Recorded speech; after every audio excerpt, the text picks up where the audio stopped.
Good evening. Thanks for taking the time to chat with us today. We are really interested in learning more about how parenting style can affect the child's mental health. No problem. I'm happy to talk about it.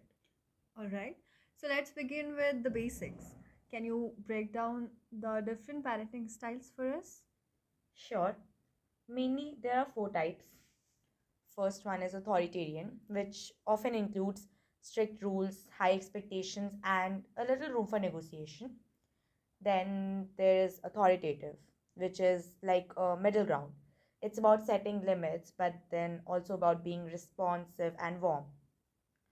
Then we have permissive, which in which parents are more lenient. They are often very loving, but then they don't set many rules. And the last one is uninvolved, where parents are pretty hand off. They may not be emotionally available or involved in the child's life. Okay, so which styles seem to be the best for kids' mental health? Well, authoritarian parenting is often seen as the gold standard.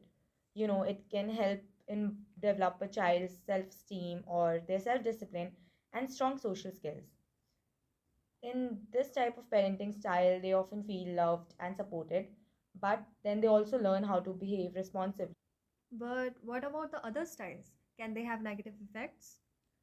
Definitely, authoritarian parenting can lead to anxiety or depression and maybe rebellion as well. Kids may feel like they're not good enough and then they might struggle to make their own decisions. On the other side, permissive parenting can lead to impulsiveness, poor academic performances, and then involvement in substance abuse as well.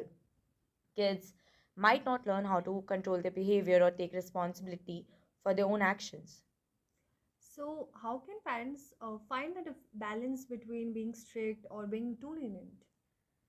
It's a tough one, but a good balance involves setting clear limits. Kids needs to know expected of them and they should know how to act accordingly. Being consistent, rules should be enforced, but then again it should be enforced in a very fair and consistent manner. There should also be active listening. Parents should know what the child's feeling or what they are actually thinking about, and then they should be rewarded for good behavior as well. You know, Oftentimes children are often punished for the bad behaviors, but then again they need to be rewarded for their good behaviors as well. Does culture play a role in parenting styles? Absolutely. Different cultures have different values and expectations.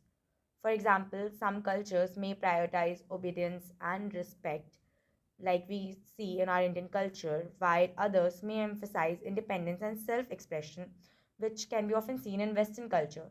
It's important to be mindful of cultural differences, but then again, also to adapt your parenting style to your child's individual needs.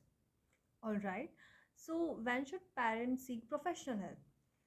If you notice a significant change, in your child's behavior or their mood or their school performances, then I think it's a good idea to talk to a doctor or therapist. This could also this could include things like persistent sadness, excessive worry, difficulty in sleeping, or them withdrawing from their school activities or social activities.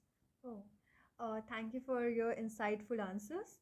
As a final thought, what advice would you give the parents who want to promote their children's mental well being? The most important thing is to be present, patient, and understanding. Prioritize open communication, offer them unconditional love, and seek support when needed. Parents need to remember that every child is unique, so they need to tailor their approach accordingly.